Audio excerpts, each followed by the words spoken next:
se habla de Bruno. Más, justo en mi boda fue. Todo estaba listo con un clima precioso esa vez. Una nube esa vez.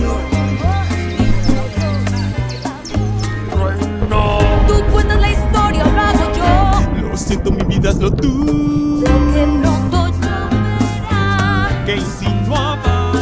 es que lo tomé muy mal. Abuela de la sombrilla. Feliz, pero espera. Oh, no, no, no. No se habla de Bruno. Miedo al ver a Bruno balbuceando y tropezando. Siempre lo recuerdo murmurando y farfullando. Su sonido es como la arena al resbalar. Recuerdo donde iba visualizando. Deja a la abuela como todos temblando, enfrentando profecías sin interpretar. ¿Quieres tú intentar? Terror en su faz, ratas por detrás.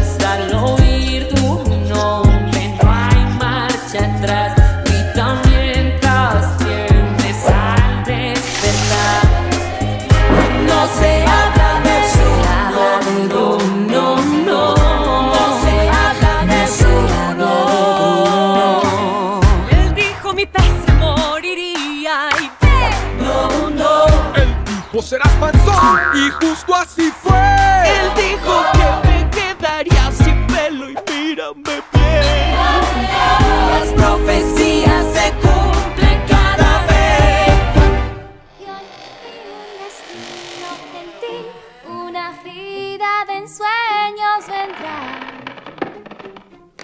Y que así el poder de mi don como uvas va a madurar. Oye, Mariano va a llegar. Vio en mí un amor imposible, pactado al fin, en lazos con otra.